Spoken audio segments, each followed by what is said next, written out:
je mentirais en disant que j'écoute la musique chez moi qu'avec des vinyles, c'est pas vrai. J'adore en avoir et en acheter et en produire avec mon label, mais j'écoute quand même beaucoup de la musique comme tout le monde avec mon téléphone et mon ordi, hein, malheureusement. Ça, je vais pas mentir à la caméra. C'est bon, j'ai mon image d'introduction.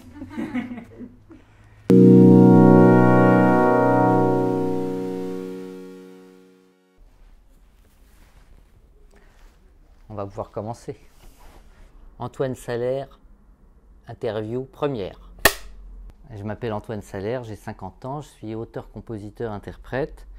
J'écris des chansons principalement, mais je fais aussi de la musique pour le théâtre, un peu l'image, le cinéma. Et j'ai un label qui s'appelle Le Furieux, donc je produis aussi des disques de chansons de camarades chanteuses et chanteurs. Bon, là on a Sun Ra, très important, Sun Ra également.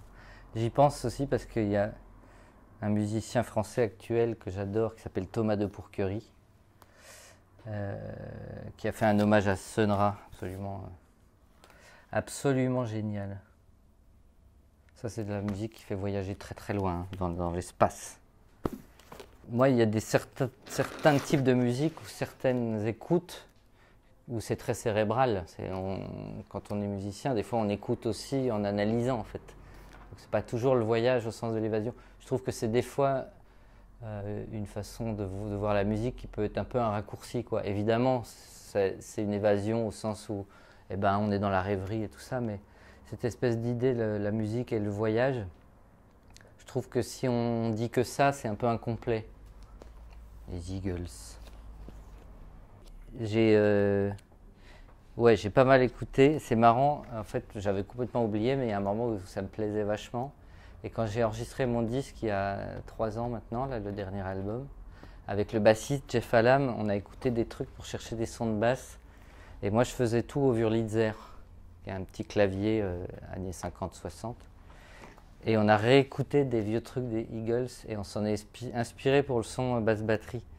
Et il y a quand même des trucs, des très gros tubes qui sont assez imparables, quoi. Bon, évidemment, Hotel California, mais pas seulement. Je me souviens, on a réécouté pas mal une ballade qui s'appelle There's a New Kid in Town, c'est assez imparable. Voilà, il y a des albums originaux de Brassens. Je suis en train de préparer pour la rentrée prochaine un disque de reprise de Brassens avec François Morel et Yolande Moreau. Donc je suis en plein dans Brassens en ce moment. Brassens, je l'ai beaucoup écouté.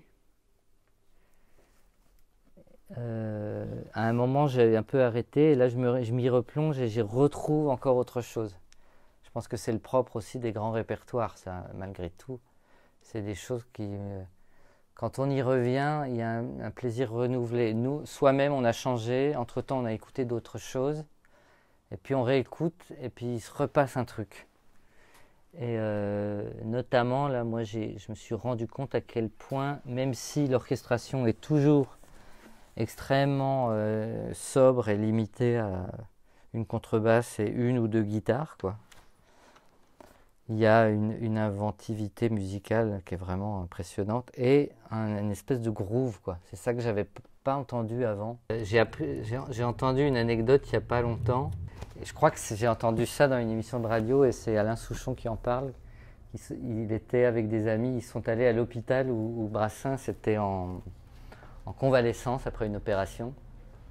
Et il rentre dans la chambre un peu intimidé et en fait Brassens a un casque sur les oreilles, il est en train d'écouter de la musique et il les voit, ils avaient je crois fait le disque pour enfants, là, Émilie Joly, peu de temps avant, ensemble. Donc bref, ils se connaissaient un petit peu, ils viennent voir Brassens et ils disent qu'est-ce que vous écoutez? Il enlève le casque et ils entendent des grosses guitares saturées et en fait Brassens écoutait AC/DC. Alors ils sont pas mal ces petits là. Donc voilà, c'est pas mal, ça prouve que il était très curieux de tout. Je pense que j'ai un rapport un peu différent quand j'écoute des chanteuses, des chanteurs en français, où ça se rapproche de ce que je fais et où du coup je vais avoir une écoute aussi un peu plus, pas analytique, mais de dire tiens, ça se rapproche de quoi ça me fait penser, ah ça j'aime bien cette phrase, etc. Et peut-être quand j'écoute du classique, du jazz, je suis dans une écoute plus déconnectée de préoccupations personnelles, on va dire. Quand on fait de la musique, c'est difficile de ne pas écouter en... J'imagine c'est pareil quand on est cuisinier et qu'on goûte un truc, en écoutant aussi une écoute un peu comment c'est fait, quoi. Ah, ils ont enregistré la batterie comme ça. C'est compliqué d'écouter détaché d'une écoute un peu sur la fabrication, quoi. Tout à l'heure, j'ai demandé à notre cher disquaire ce que c'était que ça. Je ne sais pas si vous voyez sur le mur, là, il y a des disques comme ça, là, sans couverture, sans rien. Alors lui c'est mon idole. C'est vraiment la personne dont j'adore tellement l'écriture, la sensibilité. Voilà. Et je trouve ça beau, une couverture qui n'en est pas une.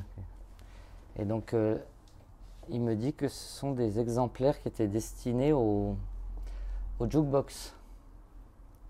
Et donc, il n'y avait pas vraiment de pochette, quoi. Et on mettait ça dans le jukebox, et puis ça partait à la poubelle. Donc là, il a récupéré des exemplaires neufs, quoi. Ou en tout cas, qui ont gardé leur pochette d'origine.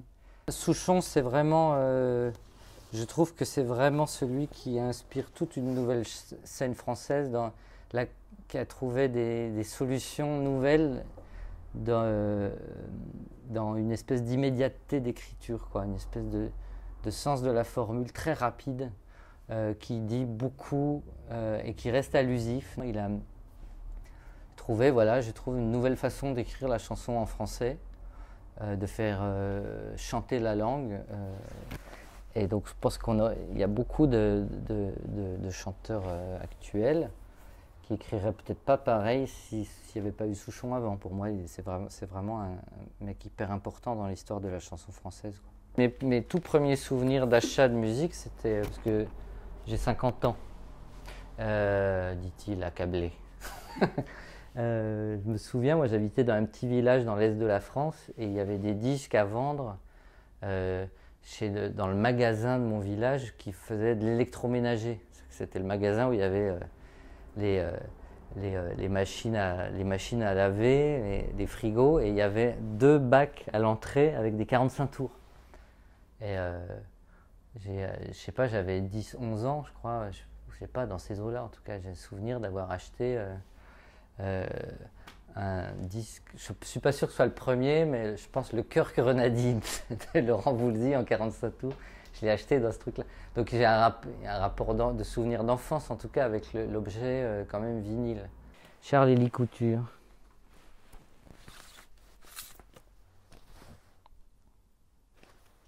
Charles-Élie Couture, j'ai un souvenir. Ce disque-là, je ne le connais pas. Je crois pas, non. J'ai joué en première partie de lui à Vesoul, au théâtre Edwige Feuillère de Vesoul. Et Charles-Élie Couture, donc nous, je dis nous parce que j'étais avec deux amis musiciens en première partie.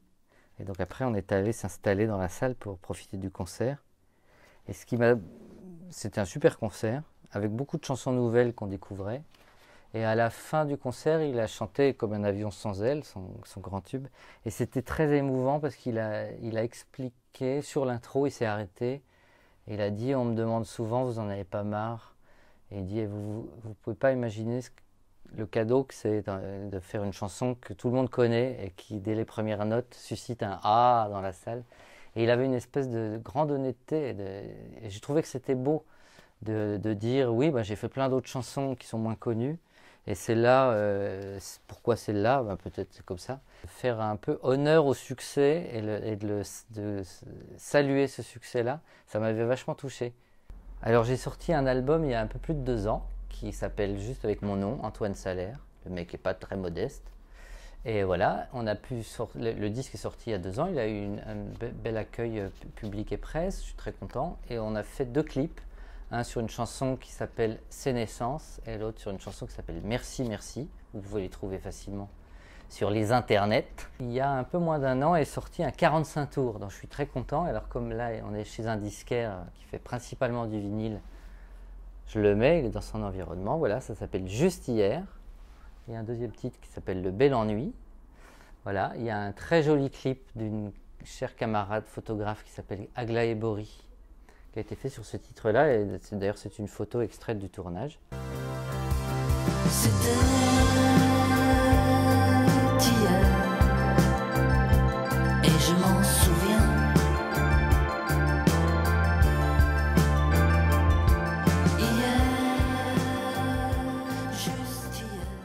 Donc ça fait plus de 10 ans, peut-être 12, 13 ans maintenant que je travaille avec François Morel.